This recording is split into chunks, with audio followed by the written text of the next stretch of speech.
Good morning, Garden of England, Wednesday morning, beautiful morning. However, the temperatures are going to get really challenging over the coming days. Last week I was up in Scotland, I was over in Elevarn, I love it there, a few days. And the issue over there for me was, would I get bothered by midges? Even took my own homemade spray, but it was okay. Down here it isn't midges, it's actually mosquitoes.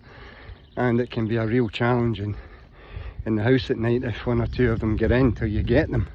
Anyway, that's something I may have to look forward to. But there you go.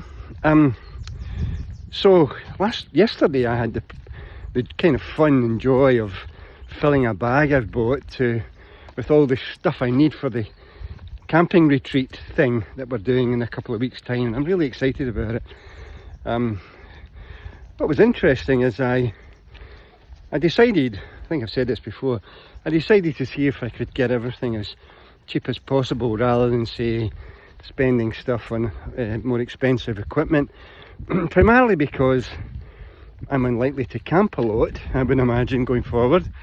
So I was over in France for a month, and I went to Decathlon. It's just one of the places. When we lived there, we going to Decathlon from time to time. I just kind of liked the vibe of Decathlon, and went in there, bought a folding sleeping mat kind of thing, one or two other bits and pieces, and then I discovered this Aldi and is it Lidl thing, the centre aisle or whatever they call it, and went in one day to Aldi, and my goodness, they had a camping seat thing which I bought, and it's really quite amazing. And it was only, I think it was 12 quid. I mean, the thing I discovered is 12 quid gets you a lot of stuff in these centre aisles for camping. And before I knew where I was every time I went past an Aldi or a Lidl, I'd pop in and see if there was any goodies for camping, and slowly but surely I started to buy all sorts of stuff, usually for 12 quid. Lamps and all sorts of things, really actually amazing quality. And then just a few weeks ago, one of the guys I started following, a guy called Kent Survival, he does a lot of camping and stuff, quite an amazing guy really, I like his style, and he actually reviewed out in a rainy night a tent that was available in Lidl for £19. And he highly recommended it, given that he knows all about tents. I thought, wow, and luckily enough, I managed to secure one of them. And then, that was in a Lidl, and then another Lidl, I found this bag. Oh no, it was Aldi I found the bag. It was only 12 quid, and it's a big long bag that can take everything. And then, I think it was Lidl, I get confused, I found a trolley thing that I could sit it on so I could carry it with me or pull it along as I travel along those synchronistic routes towards Boston in the train. And I can just see myself, pulling it behind me from St Pancras up to Euston Station or wherever I'm going to catch that train. So it's amazing what you can get if you put your mind to it. And then inevitably, because I was committed to it, I did attract, I suppose, the people. I attracted the Kent Survival guy and other camping guys that are really quite interesting on YouTube. And then I start to attract, obviously, the equipment. And here we are. And it's quite exciting. But what's more exciting about it is what's going to happen during that time of deep quietude through the process of being out in the outdoors, and using the opportunity of attracting people, places, opportunities in locations I don't know, to overhear conversations, to see a book in a window, to an ad in a bus go by, and start to let synchronicity unfold as I allow myself to uncover what I need to learn at this point in my life. And I think, for me it's about, the reason I suggested I would do this, then invited you all if you want to participate, was that I was doing it as a spiritual retreat. And I'm going to use the scriptures for that day, which which I then will see, well, where does those scriptures, having read them, having sort of identified with them, how does it manifest, what shows up? But particularly interested, I suppose, in where I go in this, I say in the next phase of my life, because I turned 70 at the end of April. I mean, I don't feel any different from when I was 25 or 26 in my mind. Even my body's really doing really well. I don't have any challenges, although in the last few days, I think it was because of being in really confined ferry stairwells and little crazy queuing things on the airplanes, and walking by in places like Glasgow and people just sneezing at random.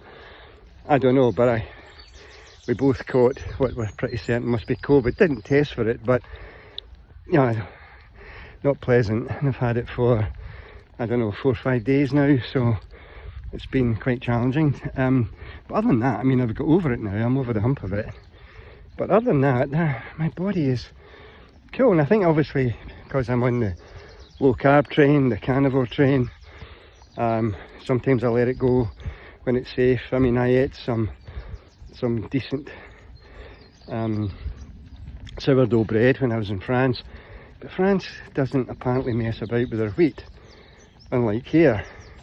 My body seemed to be able to deal with it. I was able to cope with the gluten, but I can't cope with gluten here too easily. And I suppose all the research that I'm seeing, if I want to live a decent length of time from here on in, I want to do that healthily. And so, as you all know, I bang the drum, do some research, find out what suits you. We're all different, I suppose, but ultimately we're all human beings. And the keto, the unprocessed way of eating food, whole foods, real foods, and not overdoing it, of course, and getting out in the sunshine like I am now, and walking and exercising and so on, all the common sense things. But I suppose ultimately, when you get to my age, you then think about, well, it will come to an end, and what happens after that? And we'll all have our own views on that, but I've got hope, and I've found my faith again, walking through these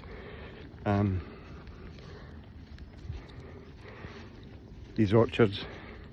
Little white feather falls in front of me, and I see it as a sign, and before I know where I am, I'm right back into my faith, and it's so exciting, and I find it so empowering, just really inspiring. So there you go, that's me. But today I'm going to be working on the actual course for Saturday. Just going back through my storyboards, see if I want to add anything, get the technology ready. Jim cut an amazing video for us, so looking forward to sharing that, really sharing that at the right moment in the course of, if you like, if you saw it last year, then you know it's proof of connection to source, and it can only be found by using a certain toolkit that we share in Mindstore, and you see something magical happen with Jim's brain. So inspiring, so unbelievable in real terms. My goodness, if I'd known about that when I started out nearly 35 years ago or whatever in this field, and we could have shown that video, my goodness, where would Mindstore be today? But there you go, it is what it is, and I hope you, if you're coming, you're looking forward to it and things are already unfolding for you to the retreat. You can still make it to the course in Canterbury. Go to my social media pages and you'll find connections there. Yesterday or the day before, I put something up. You can still make it to Canterbury. You're not going to pay me, you're just going to pay a relatively small fee, and if you can't afford the 40 quid, just come with a blank envelope and whatever you want to put in it, and you'll get in, and I'll share with you stuff that'll blow your mind. Can't wait to do that.